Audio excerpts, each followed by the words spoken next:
Good evening and welcome to Tucker Carlson Tonight. We've been watching too much TV again and can't help but notice that it's a staple of every cable news show on television, pretty much. The battle for the soul of the Republican Party. The other channels are forever inviting on some discredited neocon moron or unemployed political hack to fret about how the GOP is in a state of existential crisis. The topic isn't entirely phony. Real rifts do exist, obviously, and we cover them. But basically, in its totality, this is propaganda because it intentionally obscures a much larger and far more interesting story. The Democratic Party is transforming before our eyes. The party of Tom Foley and Tip O'Neill and even Bill Clinton is long gone. Pretty soon, the party of Nancy Pelosi and Chuck Schumer will be history, too. In its place is emerging something new, the party of Andrew Gillum. Gillum is the mayor of Tallahassee. As of last night, he's the Democratic nominee for governor of Florida. Here's some of what he believes. We want to replace ICE with the Department of Justice, an entity that has not been tarnished in the same way as ICE has. So again, he says you want to abolish ICE, you say you want to replace it. That's basically the same. In the state of Florida, I also believe that health care ought to be treated like a right and not a privilege. Do you think the president should be impeached? I absolutely do. I think he's already incriminated himself by interfering with the Department of Justice, firing Jim Comey, of whom I'm no fan of, but basically obstructing justice. The state of Florida has long been considered moderate politically. It's a vital swing state, obviously, during presidential elections. Many pundits last night and today, even Democrats, have been quick to dismiss Andrew Gillum's chances this fall. He's too far out, they're saying. He's too much of an outsider. That's absurd. They have no idea what they're talking about. They were embarrassingly wrong in the last election, and they have learned precisely nothing since. Amazingly, they're still in the predictions business when they should be selling aluminum siding or doing something useful. Ignore them. Of course Andrew Gillum could win. You ought to be taking his candidacy very seriously. Candidacies like his are erupting in a lot of places right now. The man, almost certain to be governor of the biggest state in the country, just announced that he plans to give free health care to foreign nationals here illegally. Watch. I did universal health care when I was mayor, fully implemented, regardless of pre-existing condition, ability to pay, and regardless of your immigration status. San Francisco is the only universal health care plan for all undocumented residents in America. I'm very proud of that. And we proved it can be done without bankrupting the city. I'd like to see that we can extend that to the rest of the state. So you sneak into a country ignoring its laws and you get free health care in return. What a country. In New York City, meanwhile, a city councilman named Jumaane Williams is within striking distance of becoming that state's next lieutenant governor. You might recognize his name. Williams is a pretty good guy, actually. He's a frequent guest on the show. He's the one who's always calling everyone a bigot, who wants to take your guns away and throw open the borders to the world. We're not exaggerating, by the way. Check YouTube if you don't believe it. That's him. Meanwhile, in the state of Arizona, the Democratic nominee for governor, David Garcia, says he would like to erase any barrier at all between the United States and Mexico. I want to just take a second and imagine. Let's just imagine. Just imagine. No wall. No wall in southern Arizona. Arizona was once one of the most conservative states politically in the country. Now it's a completely different place. He could win. If enough of these candidates do win, you won't have to imagine what a borderless America might look like. It'll be the reality and just the beginning of the new reality. Consider this, a proposal from Zephyr Teachout. She's a candidate for Attorney General in the state of New York. And as Attorney General, I will continue to speak out against ICE. I will prosecute ICE for their criminal acts. Putting law enforcement in prison for enforcing the laws that bipartisan majorities in Congress passed. So you don't need to be a Trump partisan or a conservative Republican or some kind of wacko right-winger to worry about all of this. Any normal American ought to be deeply concerned about what the Democratic Party is in the process of becoming. A lot of Democrats are very concerned about it, not that they talk about it on television. And concerned not because the ideas are bad or good for any one specific group, but because they're bad for America overall. Christopher Harris is the president of Unhyphenated America, and he joins us tonight. Mr. Harris, thank you very much for coming on. It seems worth talking about, to me, what the Democratic Party is becoming. I think a lot of Republicans are in complete denial about what could potentially happen in the fall and about what it means. And the press, I think, has been really unhelpful in just drawing out what these candidates are running on, what they say they believe. Oh, it is. I wouldn't even say it's what they're becoming. I think it's what they are. I mean, at the end of the day, we have to address that this is not your father's Democratic Party. This is not the Democratic Party of John F. Kennedy. This is the party of Alexandra Ocasio or Ocasio-Cortez. I mean, this is the party of Bernie Sanders. This is who they are. But here's what they are. They're also desperate. And that's why they're using things like going after candidate DeSantis and trying to say that a phrase that he used that may have been inartful in his use, but when put in the proper context, it was not racist at all. And so what they're doing, and especially because his opponent is black, they're trying to basically have they're ringing the bell. Basically, it's a Pavlovian response that they're expecting from black people in general to say, oh my God, this guy's a racist, we should try to get rid of him. But here's what's happening, Tucker. The economy's doing well. I mean, Florida has the second highest number of black-owned businesses.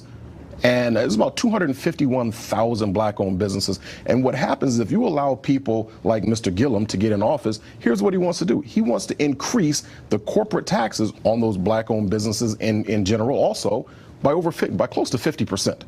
And so we need to address the things that are good for all of America. Well, exactly. And that's kind of my frustration, is not that people disagree with me. I assume they do. But they were having the wrong conversation. It's all a sideshow. It's all mindless. Absolutely. Okay, so-and-so said that. Okay, great. But here you have a candidate who's running on the idea that health care is a moral right. You have an obligation to pay for someone else's health care.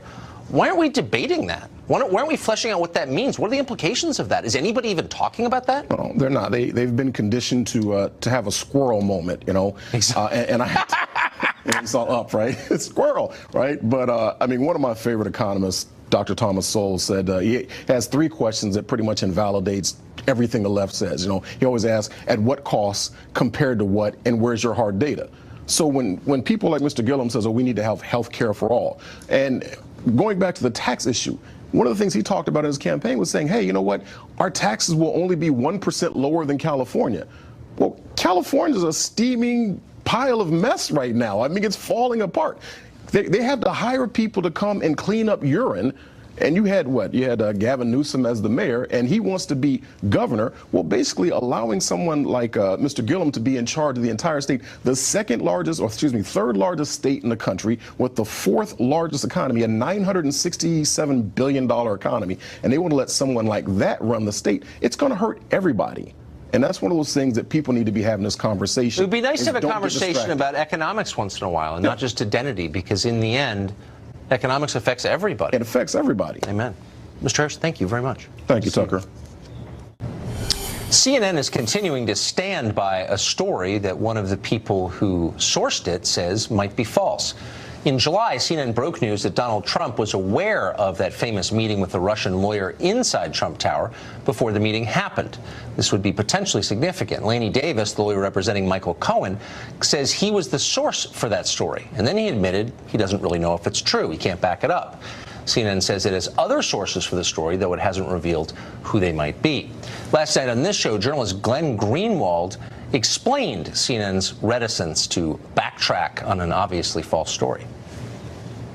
I find it to be, and obviously this is a high bar, one of the most humiliating and scandalous moments in the entire media behavior of the Trump-Russia saga. And they don't want to admit that they lied to the world, so they can't retract the story, and they can't admit they lied, so they're just continuing to stick to what everybody knows is a lie, but not many people care because people think, a lot of people anyway, that it was done for the right political agenda. Alan Dershowitz is an emeritus professor of law at Harvard Law School. He's the author of The Case Against Impeaching Trump, and he joins us tonight. Professor, thank you for coming on. So watching this CNN saga, and by the way, you know, lots of news organizations get stories wrong. I've gotten stories wrong. My complaint is really, first, that they're not telling us what happened, but more than that, would it be significant if the story were true? In other words, if the president knew this meeting with this Russian lawyer was about to take place, should any of us care? Does that matter? Is that illegal? Is it unethical? Well, it's certainly not illegal. The president's certainly entitled to know about a meeting between his son and somebody who wanted to give him dirt on a candidate or who wanted to talk to him about maybe changing rules involving sanctions. Those are all, perfectly proper meetings. But CNN is in a box. I want to put the best possible light on it. Let's assume it has one or two other sources in addition to Lanny Davis, who did the right thing by coming forward, acknowledging that his story, he doesn't have any support for his story. But they can't reveal their sources. And I have two suggestions for them. Number one, that they tell us the nature of the sources without telling us the names. Are they eyewitnesses? Is it a hearsay source? Or second, that they give the source to their expert on journalism and let their expert decide whether or not they should stick with the story, or some outside expert, somebody from the Columbia School of Journalism, who could learn the name of the sources, then go talk to the sources, still keep their names confidential, and then come forward and say, there is a basis, we're standing behind CNN. They have to do something to preserve their credibility. Well, sure. I mean, all news organizations, us, them, all of us call for transparency. That's our job. So we should provide it when asked, and they're not. So you wrote a piece recently that reminded me, anyway, that you're not, I know that you have been typecast as a Trump defender, but you're not a Trump defender. You're a liberal. And I think you've got a lot of problems with Trump. But in the piece, you made a really interesting point, I thought. You said that our system of checks and balances is out of whack because of the independent prosecutor and his investigation. Tell us what you meant. That's absolutely right. Look, everybody's checking everybody else under the kind of Madisonian system of checks and balances that has served us so well. The courts are striking down executive orders, sometimes upholding them. Yes. The president's checking Congress. Congress, particularly if the Democrats get control, will check the presidency. But who's guarding the guardians? Who is overseeing the special counsel or other overzealous prosecutors? The courts aren't doing it. There's no process that today exists, and I suggested the appointment of a permanent group to oversee prosecutorial overreaching. It could include great former prosecutors like Robert Morgenthau, the legendary DA of New York. Right. It could include ethics experts like Stephen Gillers, the professor at Columbia, constitutional experts like Floyd Abrams, and they would have the opportunity to at least file reports about prosecutorial overreach, because today the special counsel is the only institution of government outside of our system of checks and balances. Whoever thought that up is insane. I hope you live forever, because we need people to remind us of that. Thank you, Professor. Thank you very much. I'm turning 80 in 2 days, so I'm on my way. Thank you. Well, please keep going. We appreciate it. Thank you. We've got a Fox News alert for you. Former Trump campaign advisor George Papadopoulos will not drop his guilty plea with Special Prosecutor Robert Mueller. That's according to his wife. Papadopoulos was a low-level aide to Trump's campaign. He pleaded guilty to lying to federal agents. His wife was on our show recently and had said that he was considering backing out of the plea deal, but apparently, as of tonight, has changed his mind. More than 90% of the heroin in the United States comes from one country. That country is Mexico. Now Mexican politicians are talking about making it easier to produce heroin in Mexico. What are the effects on us? We'll speak to a top Mexican advisor next.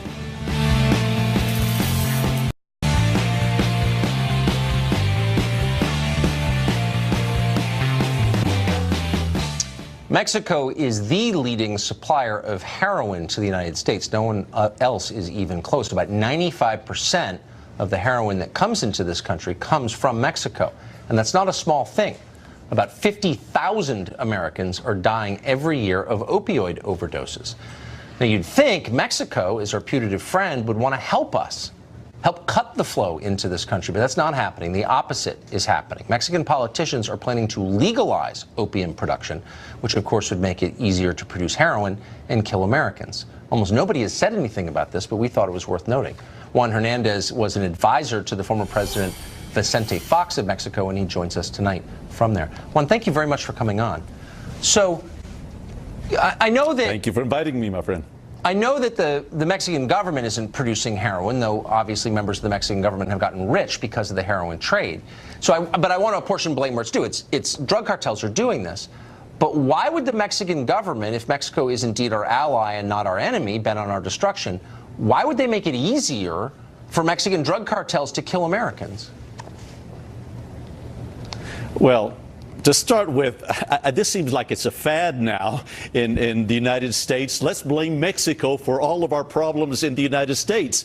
I mean, this is ridiculous. You have some legislators in Mexico, some legislators, especially at the level of the state of Guerrero, where you're talking about where the poppy bulbs are produced, which, by the way, most of the production there goes for the terminally ill, not to send to the United States. But you have legislators in one state in Mexico, and these are lower-level legislators. They're talking about legalizing drugs. My friend, we have them in Colorado also, and we have them in other areas in the United States but too. I guess if I can just interrupt you and just not say, to believe in legalizing drugs, but we have a terrible problem in the United States with the consumption of drugs. It's our problem. We need to solve it in the United States, not blame it on Mexico. But hold on, let me just look, and I don't want to. I want to be rational about this, but I would say a couple of things. One, I don't believe it's just some legislator in an obscure Mexican state. I think the new president has said out loud and on camera that he is open to this idea. No, I think that's right. Correct me if I'm wrong. Let me say also that marijuana is not heroin. Heroin has a demonstrated ability to override free will. At some point, you don't choose to do heroin, you're physically addicted to it. There's a quantum difference, and it's also deadly. 50,000 people dying every year is a crisis. Terrible, and that's it's terrible. More people died of drug ODs we need to last deal year with mental health. Okay. No, but we also need. But hold on now. I totally agree. It's how does terrible. It make? And I've had friends, of course, that have everybody suffered. has. But why shouldn't we consider it an act of aggression, an act of war for the country that is the primary, and no one else comes close, supplier of this deadly drug into our country, to consider making it easier to bring that drug here? Why wouldn't we be concerned about that? Okay. You say you want to be rational, and I believe you, my friend. I do. Okay, we have a problem with the consumption in the United States, and we must recognize that. The drugs are coming into the United States, and we're not doing anything. I think we go back to just saying no with Nancy Reagan. There has not been a serious program in the United States to stop the drug consumption. I've had friends of the DEA tell me in the United States, Juan, if we would just stop a few of the trucks in California and in Texas, we would find, because we're talking about from Mexico, from Central America, from Afghanistan, from other countries, it's wholesale coming to the United States. No, but I'm sort of okay. No, but look, I'm trying to track with you here, and millions of people who are consuming drugs. I understand. It's a very complex problem, and Mexico and the United States need to work together. But I'm wondering why you're doing what so many of our guests do. I'm willing to concede many things that you said. It's a complex problem. The United States needs to take a new tack on the problem. Our rehabilitation programs don't work. They have never worked. We should be thinking about how to make them better. There are a lot of things we can do. That's right. But you are totally unwilling, as almost all of our guests are, to concede that Mexico has any responsibility at all to its northern neighbor and benefactor. Oh, no, Mexico does have a responsibility. Okay, so why can't you just say that it is outrageous for anyone in Mexico, which would not exist as a first world country without the United States, that's an economic fact, to suggest that they would make it easier to kill Americans with heroin? It's really simple. Why can't you just announce that? But let's not blame Mexico for killing Americans. I mean, that's a big jump. I think that it's outrageous, my friend. Heroin is killing thousands of Americans. That's not a made-up stat. In Mexico, no. I think it's outrageous for legislators in Mexico and legislators in the United States to minimize this terrible problem of production in some countries, including Mexico, and in consumption in the United States. No, not in some countries, including. Why is it so hard to get anybody to concede that Mexico has ever done anything wrong? Is it a holy country? Is it totally above? Look, I'm not attacking Mexico for all of America's problems. I'm saying that 95% of heroin comes from Mexico. No. I'm willing to say that there is a problem, and Mexico is part of the problem, but the United States is the one consuming the drugs. Why is it so difficult for you, my friend, so it's to our accept fault. that? So you're going to say to the parents of a 17-year-old OD victim, it's your kid's fault. Really?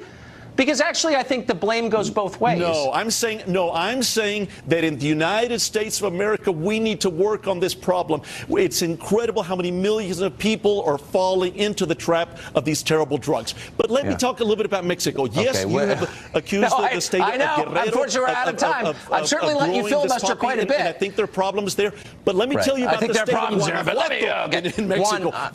Mexico is a lot larger. The state of Guanajuato has a conservative governor, Diego Sinue, that is pushing not for drugs, but on the contrary, family values, just like you and I, my friend, are supporting. Thank you, Juan. You are more reasonable than most people I talk to in this subject, but not entirely reasonable. Thank you. Lou Dobbs is the host of Lou Dobbs Tonight. He's been talking about these issues for a long time. So, Lou, if there were to become a realistic push to legalize poppy production, opium production, heroin production in Mexico, why wouldn't that be a profound act of aggression against the United States? Well, I think it is, as you pointed out. And Juan Hernandez, by the way, Tucker, I quit talking to him a long time ago for reasons that you should now understand fully. He is a wonderful emissary for the dinosaur system of Mexico that is being replaced by Andres Manuel Lopez Obrador, who I think represents a real opportunity for this president to do great things together with him. And change things in Mexico and along our borders. I'm very hopeful.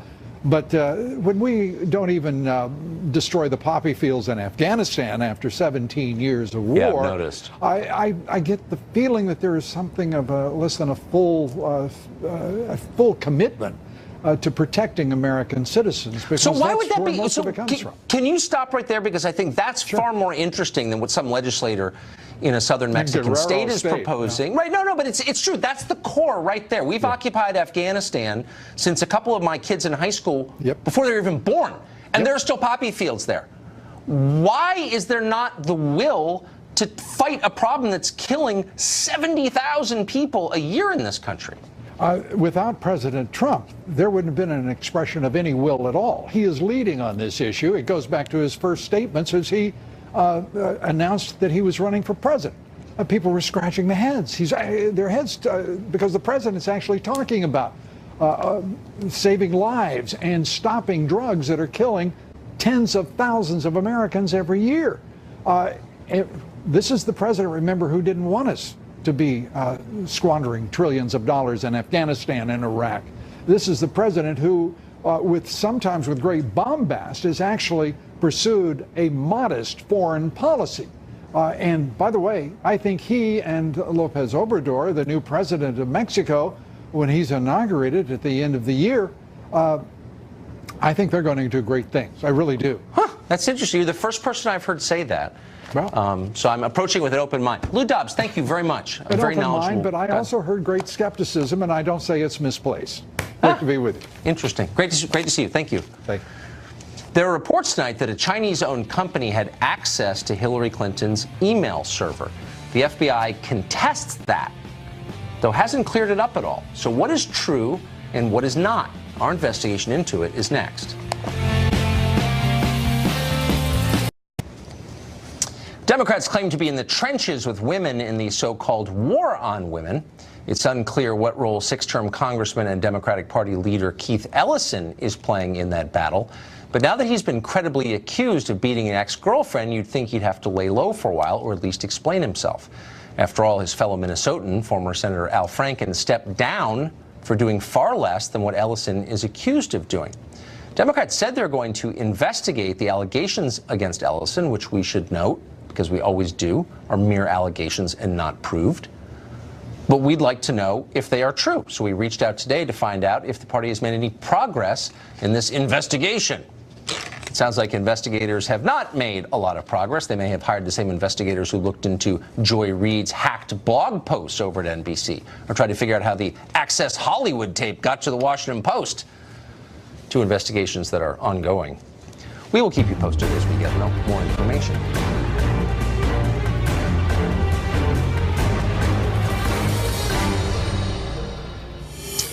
Well, there are some obvious upsides to storing classified information on a private server in your basement, but one of the downsides is that foreign adversaries could hack it. Wouldn't be that hard. According to the Daily Caller News Foundation, that happened to Hillary Clinton. They say a Chinese-owned company did it and may have had real-time access to her emails during her tenure as Secretary of State. The FBI is denying that, sort of, but the story is still fluid and confusing. And for some reason, a lot of people don't seem that interested in finding out what actually happened. Tom Fitton is in the business of finding out what happened. He's the president of Judicial Watch, and he joins us tonight. So, Tom, this seems like one of those stories, and I just want to be completely clear as we were last night. I don't know the answer. I don't know what happened, of course. But I do think it's worth finding out. And so I'm a little bit confused by the confusion. Why wouldn't we know conclusively years later what happened to those emails? Well, there are a few questions. Did this meeting take place, as alleged, between officials at the Office of Director of National Intelligence and Peter Strzok and his colleagues at the FBI? And was there a discussion about compromise of the server by a Chinese front company? Right. That it happened? Did they look into it? Did they follow up on it? We're not getting much feedback from the FBI. So why would it be hard? I mean, again, you're in the business of getting government to divulge things it wants to hide. So why would it be so hard to get an answer to a very simple question like that? Because the answer would be embarrassing. We know separately that we went to the FBI. We set up a meeting through Peter Strzok because we had evidence that the Russians had compromised Hillary Clinton's server. Our guy met with Strzok's team for 4 hours. They never followed up on any of it. How compelling was the evidence that you had? Well, it was compelling enough that the person who was doing it for us, who had a security clearance, thought he had to go to the FBI and tell them that there might have been a classified compromise of information by these Russia-type servers. And the document that we had found came from the same groups of server numbers that were affiliated with Hillary Clinton's server. Pretty substantial evidence. So we gave it to the FBI. No evidence that it was done, anything was followed up on. So did they ever get back to you about it? No, they never got back to us. But also Comey. You know, Comey is the best witness here because he said, well, you know, we didn't have any evidence that her server was classified, which wasn't necessarily true, but he admitted that, look, they could have done it without us knowing about it. We'd never know about it because they could have covered their tracks. So no one's ruled out that her server has been compromised. In fact, Comey said, we just assume it had been compromised. And sadly, we've sued this administration for its failure to do a damage assessment caused by her leaving classified information on the public equivalent, or the internet equivalent of a public park bench. And they fight us on this. They said it wasn't serious enough to warrant a damage assessment. Look, the deep state doesn't want to do a damage assessment. They don't want to grapple with this because to do so would undermine the fiction that what Hillary did caused no damage and deserves no prosecution. I think you could take Hillary out of the equation and still be appalled by it. Is the Chinese military hacking into the personal accounts of high American officials? Yes, they are. Let's find out the details. Tom Fitton, I hope you do find out the details, and I hope you bring them here. We will. Thank you. Here's a rhetorical question. Is social media wrecking America? Of course it is. Let us count the ways. Next.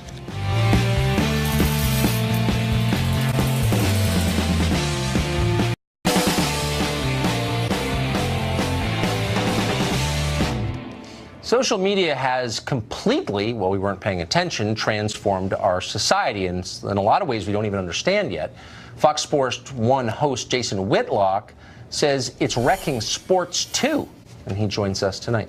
So how is, I mean, I guess I'm not surprised to hear this, but I'll be interested to hear the details. How is social media wrecking sports?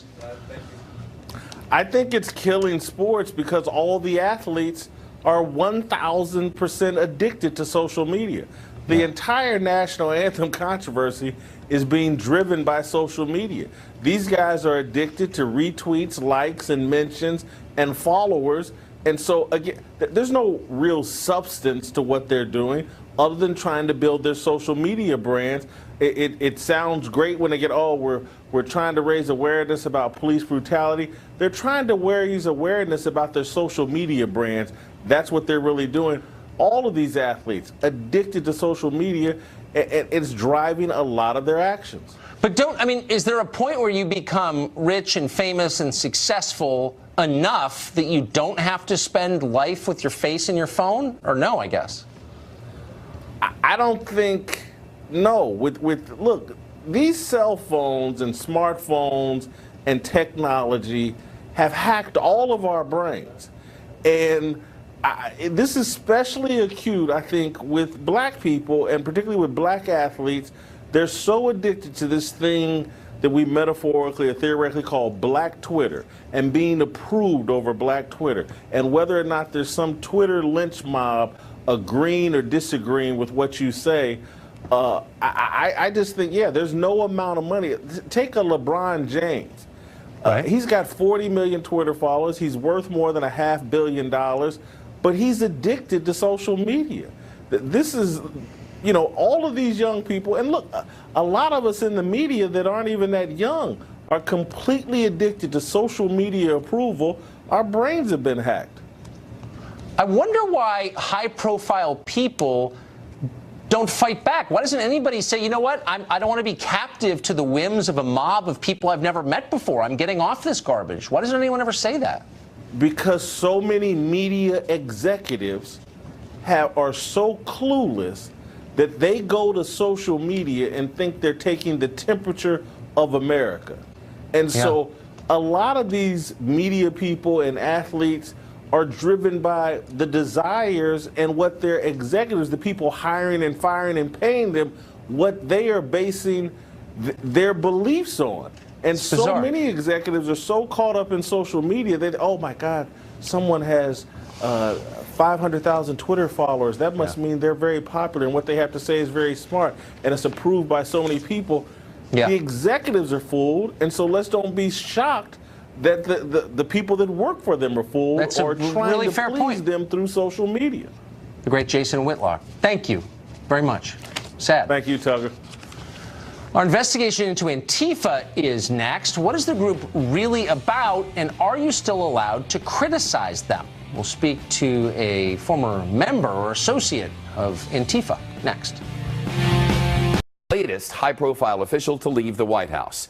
The president tweeting today, White House counsel Don McGahn will be leaving his position in the fall, shortly after the confirmation, parenthetically, hopefully, of Judge Brett Kavanaugh to the United States Supreme Court. I have worked with Don for a long time and truly appreciate his service.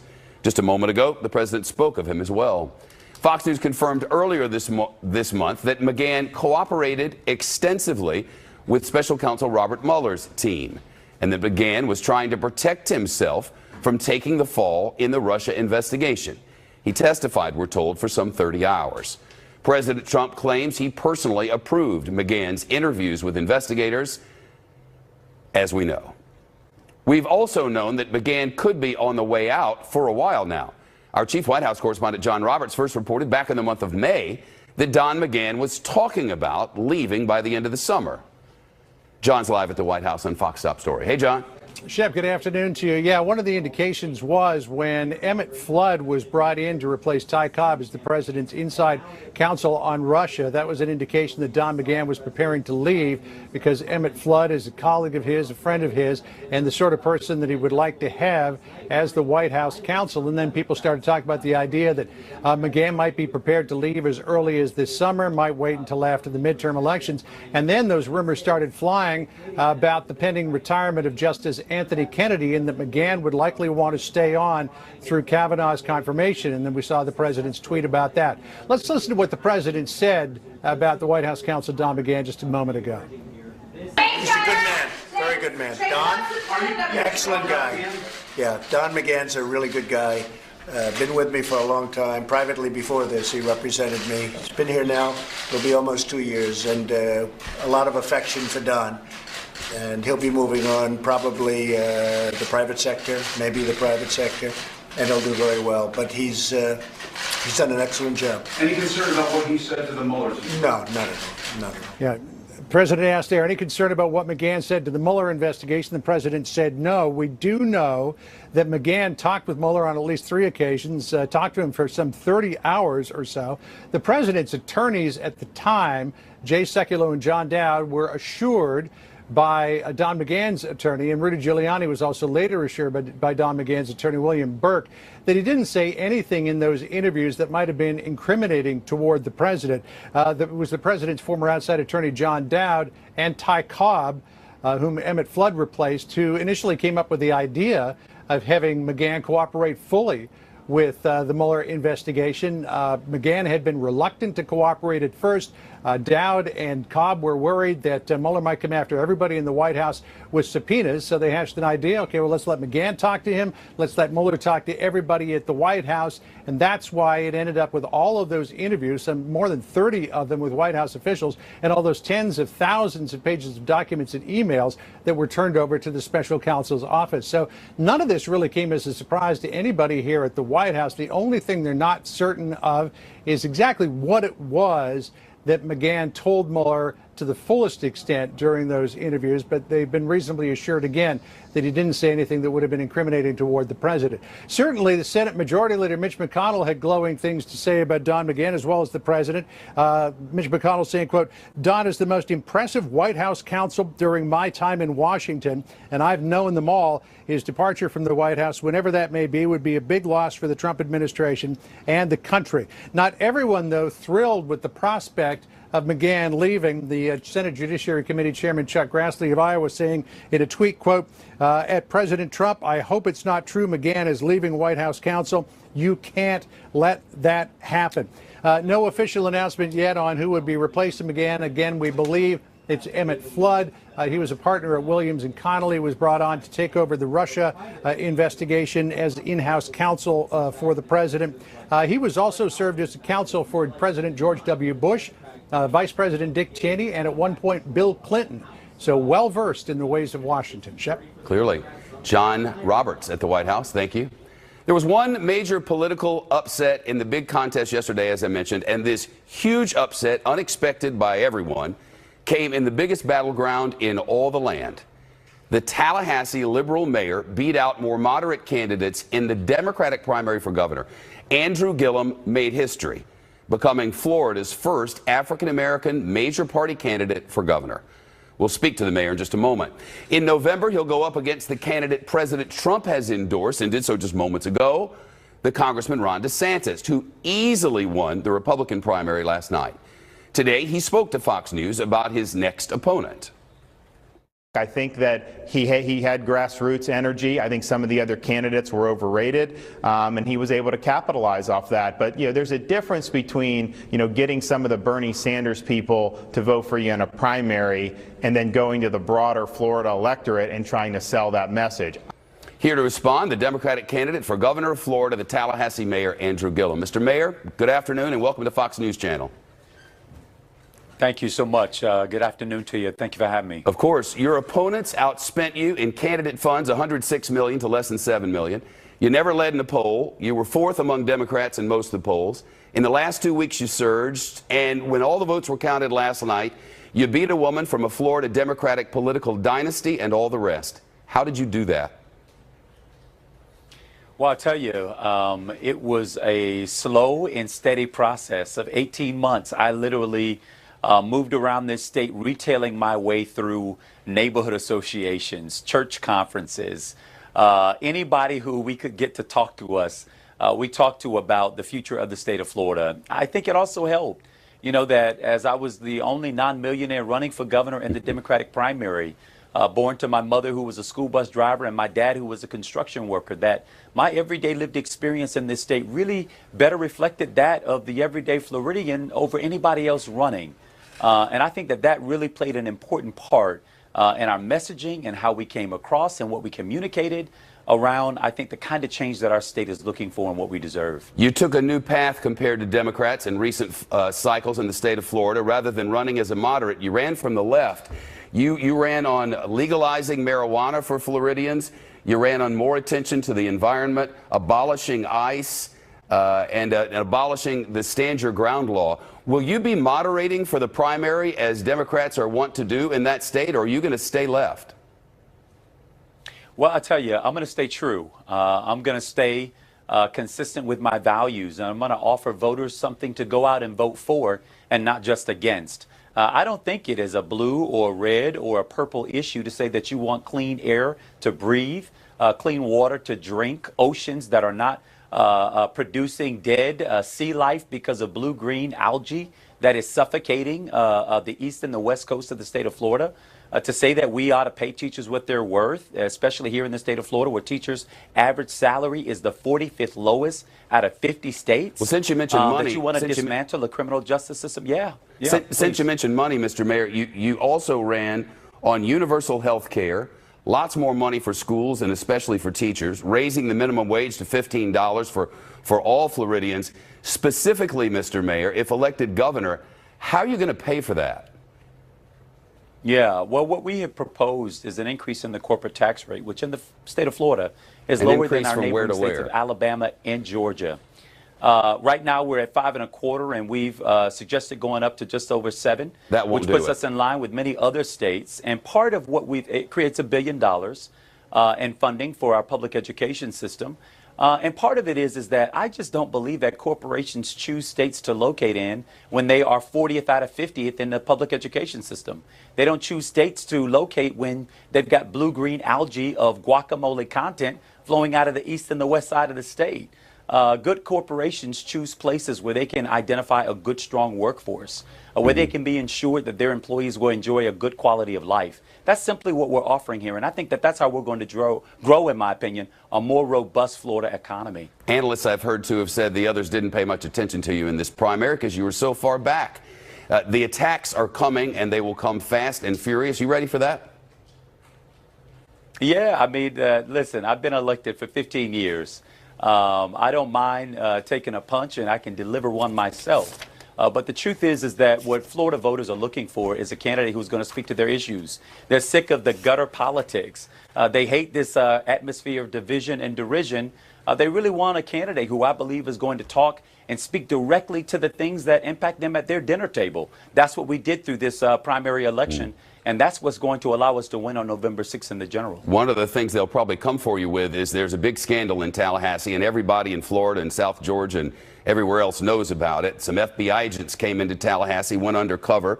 USA Today calls it the biggest investigation in years and says indictments are as sure as an August afternoon thunderstorm. You've said that you're not a target of this investigation, but you were at a wine and dine with some good friends who could very well face federal subpoenas. And I wonder how you'll explain that, and if you can ensure the voters of Florida that you had nothing to do with it and no troubles coming your way. Yeah, well, I'll tell you, I've got no doubt in saying that I don't expect any trouble my way because I know my conscience, I know how I vote.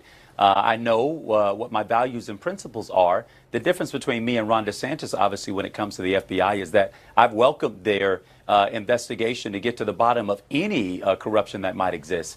In his case, he and Donald Trump have done everything that they could to undermine the FBI. That is, in my opinion, where we draw a strong difference with each other. And again, I'm happy to talk about what the issues are in this race. I'm not going to be lectured, however, by any of my opponents, certainly not Ron DeSantis and Donald Trump, about the FBI, especially given the way in which we have handled their investigation into any impropriety done by any individual. By comparison to how they do. Your November opponent, Ron DeSantis, as mentioned, was on Fox News Channel this morning. And since then, there has been a bubbling on the internet. It's trending. It's at the top of most political websites. Something that he said to our host, Sandra Smith, regarding the upcoming election. I want to let our viewers hear what was said. So we've got to work hard to make sure that we continue Florida going in a good direction. Let's build off the success we've had on Governor Scott. The last thing we need to do is to monkey this up by trying to embrace a socialist agenda with huge tax increases and bankrupting the state. It was the monkey this up part. Sir, your response. Yeah, that part wasn't lost on me. It's very clear that Mr. DeSantis is taking a page directly from the campaign manual of Donald Trump. But I think he's got another thing coming to him. If he thinks that in today's day and age, Florida voters are going to respond to that level of derision and division, they're sick of it. What we're trying to offer in this race is that a North racist Star for where we want to go as a state. Was that racist or a figment of speech? Well, in the handbook of Donald Trump, they no longer do whistle calls. They're now using full bullhorns. And that was a bullhorn? And what I've got to say about that is that we've got to make sure that we stay focused, I think, on the issues that confront everyday people. I'm not going to get down in the gutter with DeSantis and Trump. There's enough of that going on. I'm going to try and stay high and try to talk about what the North Star and the future is for the state of Florida and the people of this state. And I think that's what people want. They're just so sick of this divisive, derisive politics that have been coming out of Washington and has now infiltrated the politics of this state vis-a-vis Ron DeSantis. He's very clear on day one that he's willing to go down to the gutter. In our opinion, we're going to win this race because we're going to stay high and we're going to remind Floridians of what the true spirit of the American way is.